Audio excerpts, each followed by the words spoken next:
I don't know, I've had some issues lately with audio getting messed up or with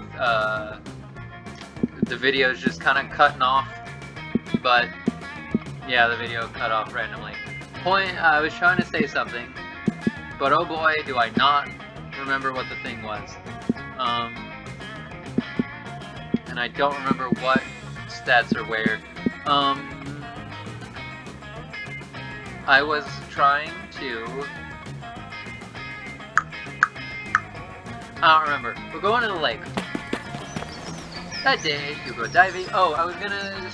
I don't remember why I landed on intentionally bad French accent for the narrator, but that's what we're doing. That day, you go diving in to see what at the bottom of the lake. You find a comic book. You pick it up, but it's so interesting that you stay there reading it. This is bad, since you cannot hold your breath indefinitely. You rush to the surface, but before getting there, you drown a little in some lake water gets in your mouth. Gross. You swallow some weird stuff that was in the lake, like a whole jellyfish and, plus too fun? What was that doing there? Later, you're minding your own business, sunbathing, when you hear nearby laughter.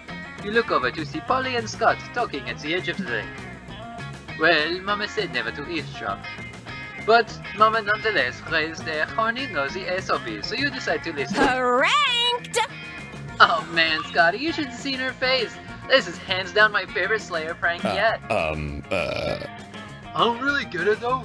You told her there's a friendly lady at the bottom of the lake? Yeah, and that she'd give a worthy warrior or whatever a legendary weapon to aid them in their adventure. Classic. And now she's gonna wander over here and try to swim for it, and she won't find anything. Classic.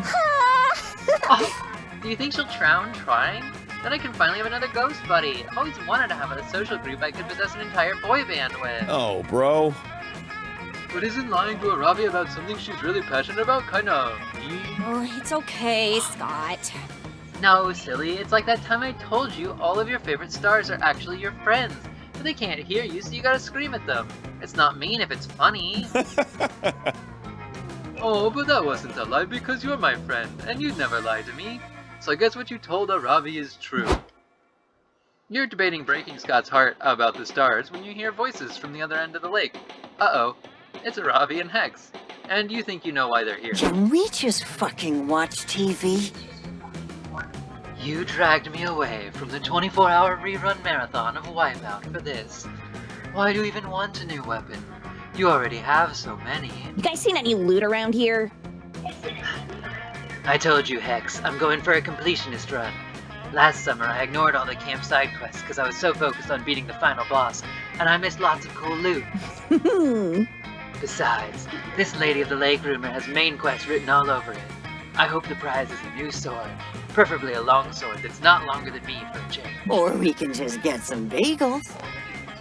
Is there any chance the grand prize will be a lifetime supply of strawberry cream cheese? I just ran out and we won't have time to stop by 7-Eleven before Wipeout time. We are not going to 7-Eleven. Huh? Yeah, no doubt. I just said there wouldn't be enough time. Shut up, Hex! Shut up! I need to focus on summoning this Lady of the Lake and getting my new amazing sword. She should appear any minute now. Boring. Well, I'm bored. Wipeout time? Unbelievable! I said no, dang it. God, you're the most annoying curse I've ever had. God, you know it's all fake. I'm just gonna do my voice for the narrator, because it's hard to do that many voices. And also it's starting to hurt my throat already. You know it's all fake, but you hate seeing Aravi's bubble get burst. She looks so cute and excited to stab people. You need to defuse this prank. So you jump into the lake to give Aravi her treasure, but it's not like you have an extra awesome sword lying around. You grew out of your katana phase forever ago. Quick, you better figure something out quick before Aravi discovers this is all a ruse.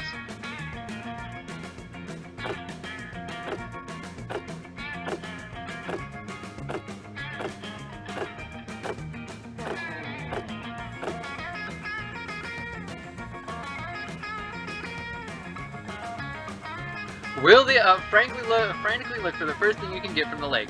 Can you find something ridiculously useful? Will the absurdity gods favor you this time? Please, absurdity gods, I need this. You quickly dive to the bottom of the lake and grab the first thing you find. You throw it back to Aravi. You watch her catch it. It's actually a sword? Wow, look at Fuck you. yeah! Thank you, Lady of the Lake. I can't wait to smite the hell out of some fools with this. Wow, I gotta admit, I'm impressed. I figured Polly was just pulling one over on you when she said there was a magic sword lady in here. I was even kinda impressed. The adventure must begin! Lady of the Lake, I vow upon my dying breath that I will use your sword for justice. Like when I get stuck in a hard dungeon, or to open those really stubborn ketchup packets. LOL. Look at this girl, taking the ketchup out of the packet before eating it. What a dork. Is there anything I can do to repay you, O wise, watery one? Like, do you have a side quest or something you want to bestow upon me before I shove this thing in my inventory? Sick, now's your chance. You quickly scribble a note. It says, "You're welcome, Aravi, but while my sword is mighty, the mightiest weapon of all is love." For Frankie. You throw the letter to Aravi and watch her read it. It's pretty smudgy, Lake Lady. Could you maybe just text us or something? Oh. Yeah, I can't read this at all. But I feel like it says something positive about Frankie? Is that crazy? Probably.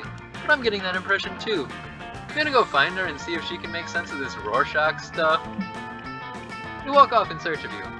Not sure why you thought writing in pen underwater would work out, but that definitely didn't go wrong. You towel off just in time for Aravi to find you and you pretend to interpret the illegible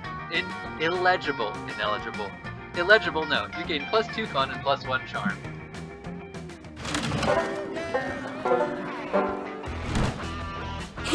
Zap! Zap! Alright, well, I was trying to get charm. Maybe the manner is charm? Maybe the manner is charm. As you're searching the haunted manor, you come across an enchanted doll that promises to grant all your wishes. Cool, you take it. It possesses you, of course. It turns out that the spirit that was inside is exactly like you in every way, so nobody notices the difference. The only difference is that this spirit is a little bit bolder than you. So you basically gain +2 boldness. Alright, nice. This isn't charm either, though. You slip away with Aravi to help her train up her dexterity by repeatedly shooting at her with a potato gun. Hex keeps eating the potato bullets, so nobody's learning anything, but you're still having a good time when... Hey, why is there a lump in the grass over there? And why is it giggling? Hex is here. Yeah, what's the big idea? I'm the only giggling green lump around these parts. A wild Aravi appeared. No, Hex, don't you see? This must be a wandering monster about to start a random encounter. Quick, let's get the jump on it, with knives. Aravi's just finished rummaging through her inventory for a knife that does double damage against green, when the lump unfurls to reveal itself. Aravi, it's me, Hex! Stop! Don't stab! Don't you recognize me, Aravi? Huh? Hex? Wait, this sudden green lump can't be Hex. Hex is right here, attached to my soul, like always. Are you sure about that? Maybe that's not Hex, but a bear in disguise. It's been known to happen. Ugh. I know that. I'm a wildlife expert. There's only one solution here, and it's to stab both. Noise. Yeah, that's a great idea. I don't care at all about being stabbed. Right! I mean, haha, I fooled you. It was me all along. Unbelievable! Counselor Flodge, you tricked me again with your mastery of stealth. I'm actually glad to see you, though. I've been looking everywhere. Camouflage! But you didn't find me. No matter how much you level up your search skill, old Counselor Flodge will always be one step ahead. No other counselors less accessible to campers. That's exactly why I wanted to talk to you. I needed some disguise advice. You see, I'm planning to video chat with my grandma later. You want to disguise yourself as her. You want to disguise yourself as her, so she'll be impressed by your mastery of the art of disguise. You've come to the right place. No, I have a problem. See, Grandma doesn't know I've got a curse, and I'd like to keep her not knowing. Yeah, I mean, we're great pals and everything, but we both agreed we're not ready to take the next step and meet each other's families. But it's not like I can just stuff Hex back into the cursed necklace from whence they came. I need a way to hide them in plain sight. Before Counselor Flodge can jump in with some absolute nonsense about changing Hex's skin color to match the environment, you jump in with an excellent suggestion of your own. Aww. That feels like it's gotta be smarts. Spell seems like smarts, so this has to be right just by process of elimination. Boy, I hope I'm right. Are you sure that'll work? Hex doesn't look like hair. Here for it. It'll totally work. Trust me. Old people have no idea what hair even is these days. She'll have to take your word for it. Eh? It's true. Even I, a hip boomer and master of disguise, have difficulty distinguishing the Dreadhawk from the waterfall braid. And don't even get me started on Fortnite meme locks. Alright, I guess it's worth a shot. I'll get the video call set up. Hex, think hairy thoughts. You look around while Aravi is setting up her laptop, and Counselor Flodge seems to have vanished. No, wait, he's just ducked behind a trash can to peer at you slyly. Anyway, Aravi gets the video chat going, and her adorable grandma appears on the screen. She immediately notices Hex. Aravi, honey, what's that green thing floating behind you? Are you cursed? Baby, I warned you about unprotected adventuring. What? No, that's not a curse, it's just my hair. It's a new style called... Bagels. the Verdant Bagel Eater. Goodness, says Aravi's granny. Hairstyles sure have come a long way since my day. We used to have to enchant the heck out of hair to get that much volume.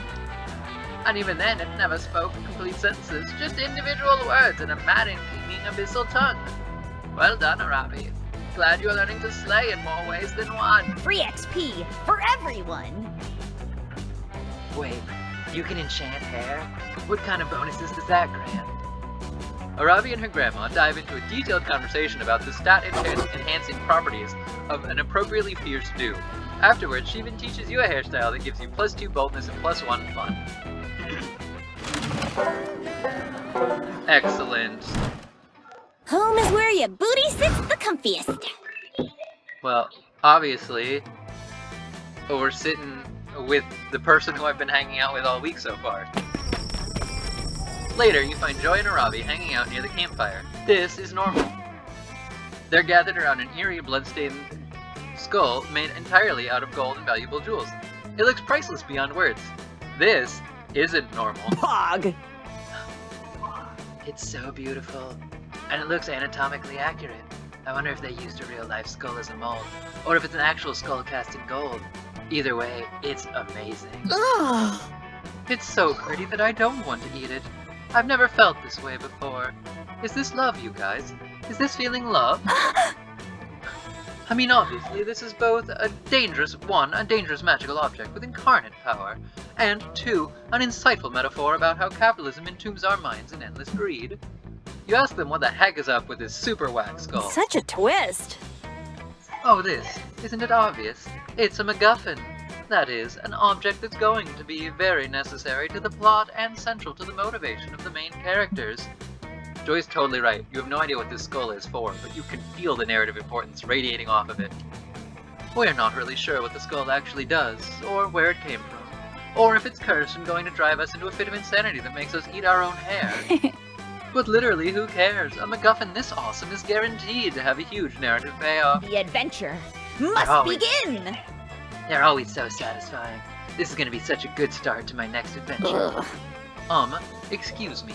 Did you just say your next adventure? That was sad. Aravi, when we stumbled upon this golden skull on that strange altar in ruins of the Temple of Istis, I think it was pretty obvious it was there for me. I'm the main character. Ha! That's hilarious. Joy, sorry to burst your bubble, but you're definitely a B-tier side character for comic relief. Your bit is that you think you're the main character. I've got everything a main character needs. Emotional backstory, bloodlust, high DPS, and now I'm gonna add that 6th skull to my inventory too. Aravi, I really do understand where you're coming from, because my deep empathy is what makes me such a good leader and natural protagonist. But I'm afraid you're sorely mistaken. That skull is mine. I'm certain that it's going to inspire at least a 3-episode arc. and it's way more in my genre than yours. You guys are both wrong. I'm the main character.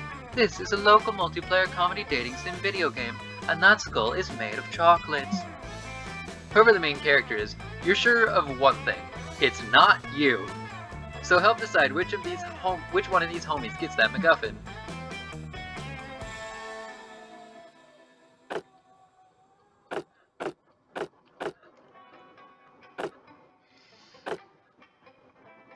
According to D&D Beyond, this item has a +3 Constitution modifier and is best wielded by someone with a high armor class. Only a Ravi could use it properly. You knew you recognized the skull from somewhere. You whip out your DMG and flip through the inventory catalog to where you find the entry for the Skull of Olmec. Aravi grabs your DMG and starts waving it in Joy's face. It's pretty adorable. Yeah! Joy, look, I totally get the skull because this book said so. It's right there on the page and everything. You love books so much, so you'll just have to trust this one. Take that, sucker! Remember how you're always being annoying about wanting to read a book by yourself? Well, maybe you could read this one. Spoiler alert, it says I'm right and you're wrong. Ha! Best book ever. Read it and weep. That was sad. Hecate, help me. Alright, Aravi, out of respect for books, I'll back down.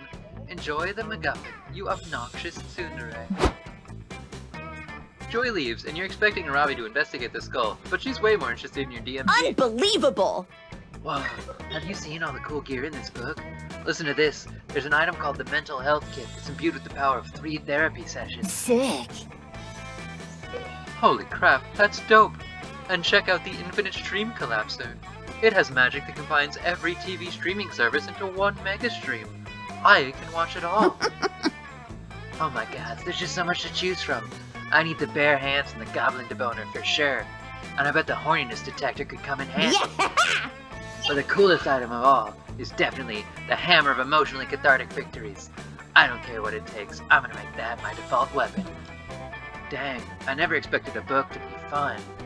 Frankie, we gotta adventure until we find all this stuff. I'm gonna be so buffed by my stats.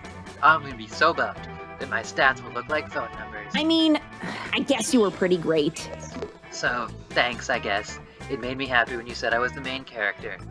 But don't read too much into it. Nice. Aravi may be the main character, and Hex may be the comic relief, but you're definitely a contender for the love interest. Praise be to MacGuffins.